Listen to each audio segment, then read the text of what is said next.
The first week of VCT Americas has been nothing shy but exciting, with more exciting moments and a lot closer matches. This year is already shaping up to be a more competitive one. So today I'm going to go over all the matches that we watched over the weekend and talk a little bit about what I think of each team going forward. So starting off, we have EG versus Envy, and this game was absolutely exciting. Now, I personally got this entirely wrong. With the team EG has, I really felt like they were going to do a lot better than they actually did. But it seems that they have the same curse that they did last year where they're unable to close out maps. Map 1 started off really strong. They had a 10-2 half. Envy started to make a little bit of a comeback, but ultimately the map ended at a 13-9 with EG taking it. The second map started off really strong for EG. After losing the pistol and the eco, they won 4 in a row, and it honestly seemed like EG was just going to run away with the map. But that's when Envy started to settle in and looked a lot more comfortable than they did before. Clutch plays from Inspire and Kesnit brought them over the line, and Envy started to look like a stronger team than I was expecting. EG did show a lot of fight in them, but ultimately they just couldn't close it out. And with the team they have now, they have a lot of firepower to win a lot of games. They just need to find a way to close out these maps that they're gonna win, that they're already starting off 1-0 on, which, like I said, it plagued them last season, and if they don't find a solution, it looks like they're gonna suffer the same fate. But with Envy's win is showing a strong example of what they can be and who they can be, the future actually looks bright for this team, and they go on to play MIBR in their next match, while EG moves on to the middle bracket. Now, next game we had C9 versus Loud, and low-key, this game kind of went exactly the way I thought it would. We had 2 new IGLs going head-to-head and 2 former teammates, Zelsis and Pancada. Now, honestly, at first I was a bit surprised. Loud in map 1 took 5 rounds in a row, and it kind of already seemed cooked for C9. And to be fair, a lot of issues seemed like Zelsis is calling, which in all honesty still needs some work, as much as I hate to say it. But it seemed like immediately after, C9 locked in and got settled in to win another 5 in a row on their own, bring it to a 7-5 half, and managed to close out Haven. Now, Abyss being one of the most standard Valorant matches that you could watch, with the obvious electric and clutch plays that you get from watching Vic, Luxio, and Oxy.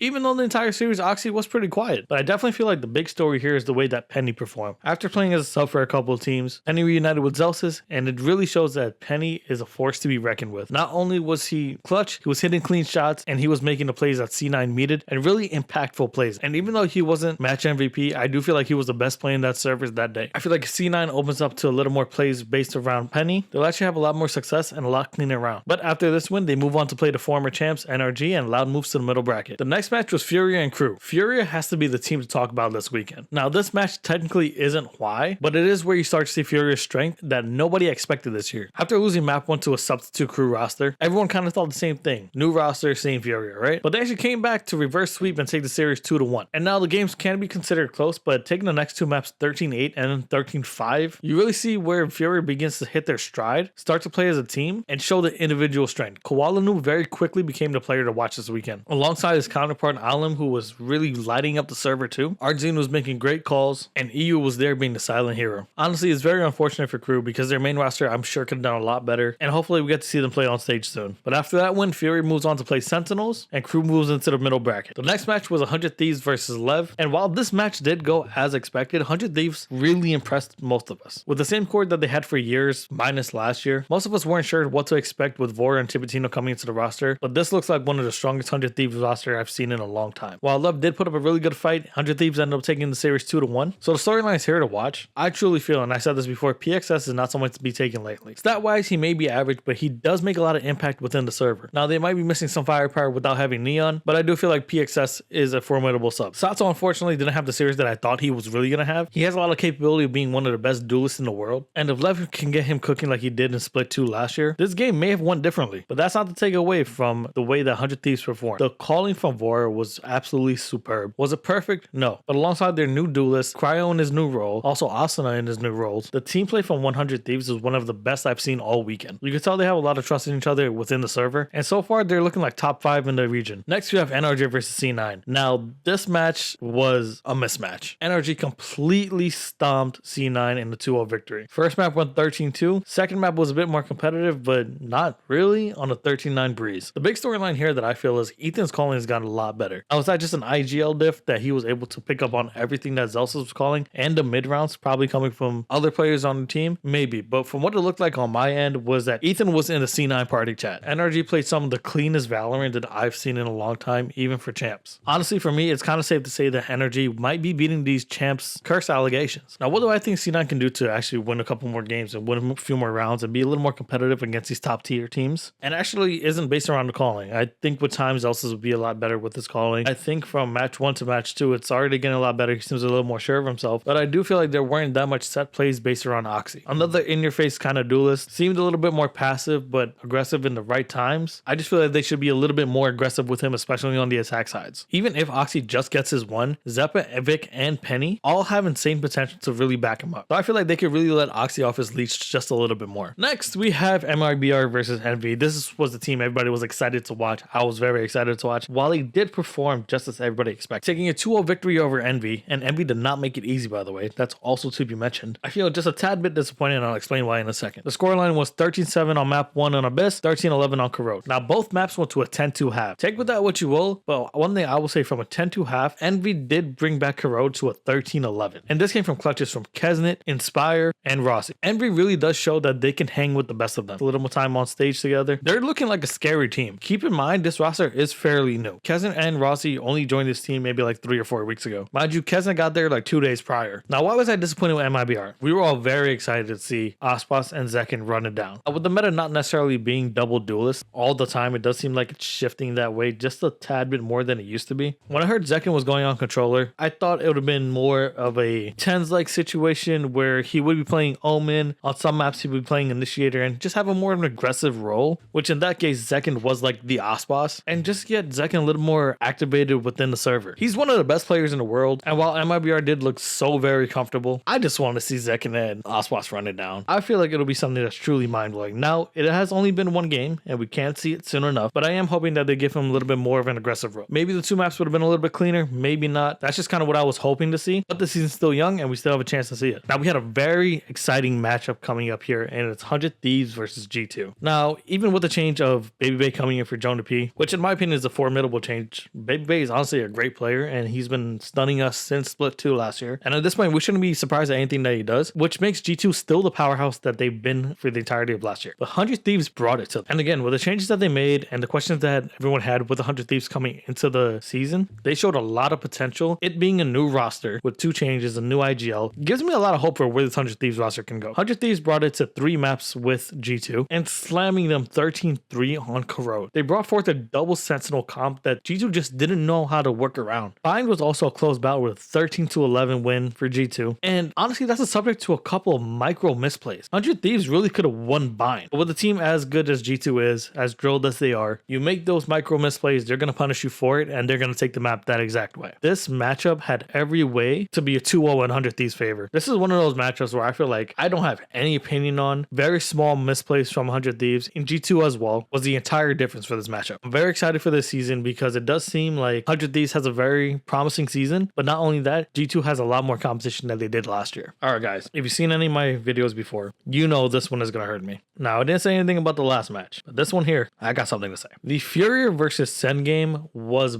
by far the most unexpected turn that we could think of. Now, Furia looked strong in their first outing. We weren't 100% sure if that was only because it was against a sub-crew roster. Sen on paper, they have a lot of firepower, they have a lot of good players, and there were questions. I had questions myself. I did not expect a Furia 2-0 in the fashion that it happened. If you want to scare any Sen fan, just show them a picture of Koala Noob. Stop it, Patrick, you're scaring him! Ho, ho, ho! Because for the 2 maps, it seems like he single-handedly just dismantled Sen. Not to take away from his team. Arsene had really good reads. Alan was right there doing exactly what Koala Noob does, but it just seems like they ran circles around Sen. The rounds that Sen won seemed so very hard-fought, and they looked so uncomfortable and made so many mistakes that it became kind of hard to watch, especially on Split, something that Sentinels is known for being really good at. Now, I know that isn't the same team 2 years ago that was winning every Split match, but there's got to be some discipline still there, right? Sen looked kind of lost. The team play just didn't seem there. While their Sen City Invitational and Sentinels Invitational were smaller tournaments, this team just looked utterly different from what we saw then in terms of awareness, preparedness, counterplay, mid-rounding, overall energy. Now for Redux and Caillou, this is their first time really on stage. A lot of eyes are on them, so I can chalk this up to nerves. And I could also say the same thing for Narrate, because now he's in the spotlight as the team's duelist, and he knows there are a lot of eyes on him. There's going to be a lot of criticisms on him, as they are every year. And to be fair, it's only 1 match. match. Furia is looking really strong. Sen can come back against EG next week, but Furia themselves are looking like a really strong team and actually becoming one of my favorite teams to watch. Now, if there's anything I could say for Sen, it's to simplify some rounds, have a little more set plays around Redux, because Redux can run it down with the Vandal or Phantom. He has a lot of talent. Also, get Narrate some extra help when he does enter on site. All in all, I can't wait to see a lot more from Furia, and I'm hoping that Sen play a lot better next week, which honestly, I have a lot of hope for them. They have a lot of talent on their roster. It's only been one game, and I can't wait to see what they actually do accomplish this year. But that's going to be it for this video, guys. Tell me what you think of everything that I said, and what do you think we can expect from each team going forward. If you enjoyed, please like, share, and subscribe, and I'll see you guys in the next one.